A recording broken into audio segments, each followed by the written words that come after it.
Video tayo, bilis. Bilis na! Ayun, tingnan mo kasi mo yung mukhang mushroom. Kita ka lang ganun.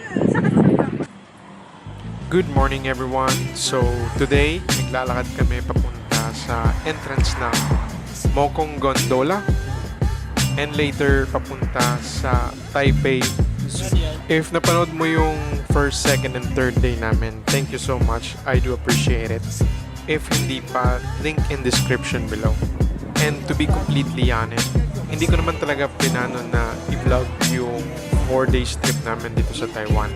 Although, I did prepare to use my Insta360 X3 which I normally use sa pagmumotor.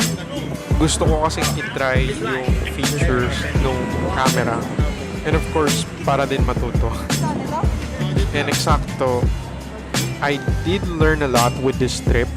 Not just tricks with camera, of course, myself. Especially sa lakaran. Since we work from home, yes, mga corporate slave kami. And we rarely go outside. So, it's a bit eye-opener. Siguro mostly sa akin since kinatatama rin po maglakad. Anyway, enough of that. So, nakapasok na kami sa entrance. Again, we booked this at Klook. So, it's a day pass. Including na rito yung pag-enter sa Taipei Zoo. And yes, this is a perfect way to end our 4-day itinerary here at Taiwan. Since later in the evening, we will be back at Taoyuan Airport para umuwi na ng Manila. By the way, madali lang pumunta rito. 2 train rides lang from Ximen or Beimen Station papuntang Songshan Xidan Green Line. Meron na ring mga markers na indicator na sinasabi na dito ka papunta sa Mokong Gondola. So, to start the ride, kailangan nyo makyat ng 4th floor. Don't worry, merong escalator at elevator paakyat.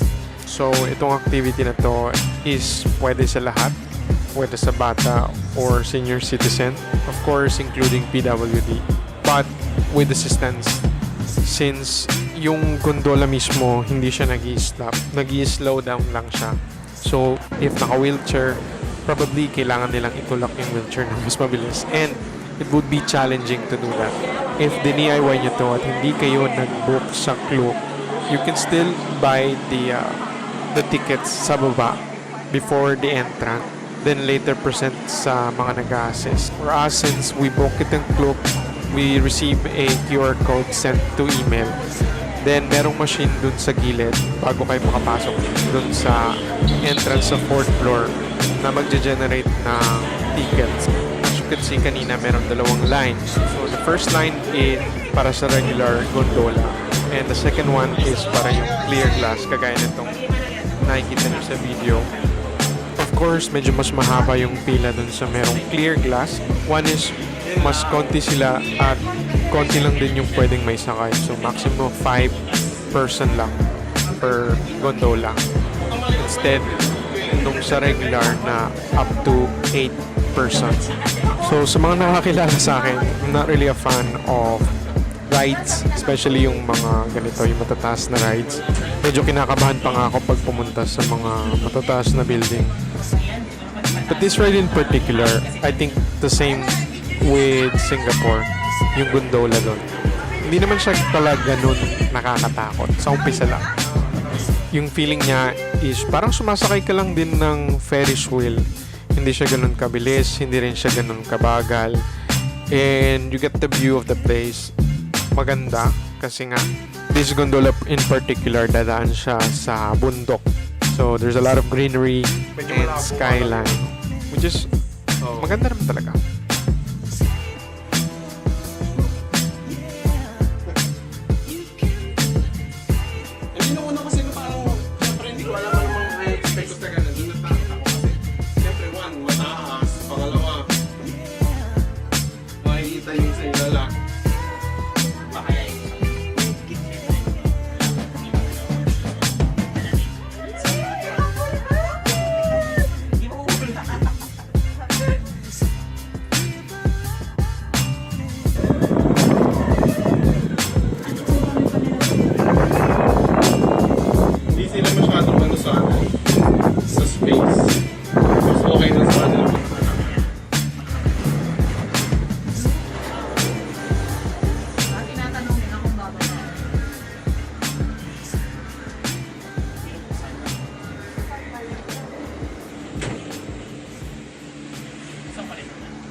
So, one of the highlights ng Mokong Dola is aside from yung ride papunta dun sa back end ng zoo, merong mga individual station dyan. Each of the station na pwede nyong puntahan, meron kayong small trail na pwede kayong maglakad-lakad or bumisita sa mga temple at shrine. We opt out to do that kasi syempre chill nga lang kami, last day na namin, gusto namin medyo fresh naman kami pagbalik namin sa airport. Besides, meron pa kaming packing gagawin.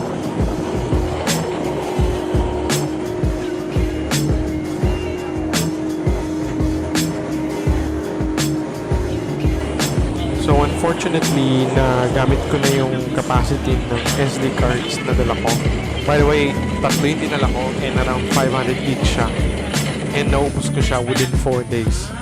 So the rest iPhone na lang yung ginamit ko, which is iPhone ng mga kasama ko. But don't worry, hindi naman ako binigo nung quality din ng kuha ng iPhone nila. Which really makes me wonder if I need to buy one. So ito yung mga kaganapan namin sa loob ng gondola.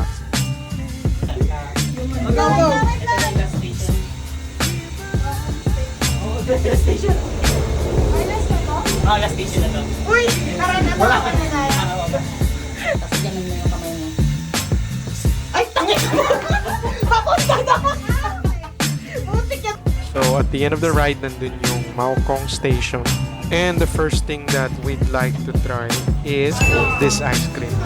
Goods to, tea flavor. Meron din bilihan ng pagkain dyan, mga ihaw-ihaw, quick snack. If not mistaken, meron ding Lawson. Since hindi kami nakapag Taipei 101, gawa na rin ng tight schedule. Ito na lang yung pinakakuha namin ng Taipei 101. Buti na lang kita rin dito sa gondola.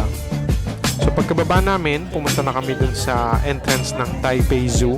So pipila kami niyan around 15 minutes para sumakay ng cart na magdadala sa iyo dun sa mismong parang entrance mo siya or yung parang umpisa nung pathway ng zoo. By the way, iba-iba yung pwede nyong paggalingan dun sa zoo. If hindi kayo nag-avail ng Maokong Gondola, pwede naman kayong dumaretso mismo sa Taipei Zoo, which is malapit na yun dun sa mismong station, yung binabaan yung station. Dun talaga yung main entrance. Baka lang may mapanood kayong ibang vlog or video na iba yung umpisa nung pinasukan nila. Of course, iba nga. Since ito, galing to sa Mokong Station. Another thing, just don't forget to bring umbrella or raincoat, to be honest. Since very unpredictable ang weather sa Taiwan. Luckily for us, yung 4 days, puro maaraw. Kaya ito, init na init. I don't think kailangan pa ni voice over yung next part. I just let you guys enjoy the small footage na nag-gather namin.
Kaway naman kayo.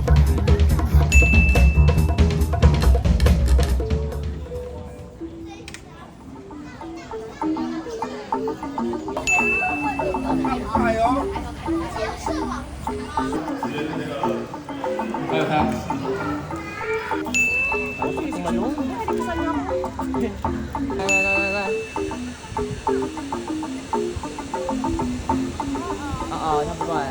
Ay, bye. Ay.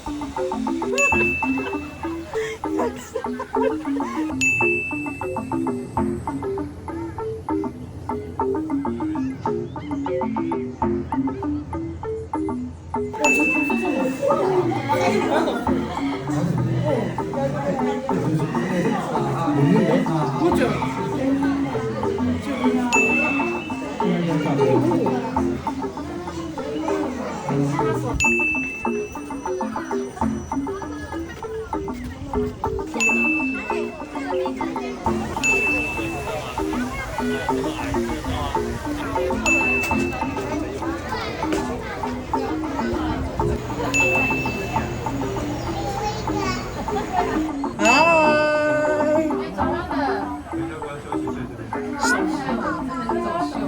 Ay, nagpapakitang gilas.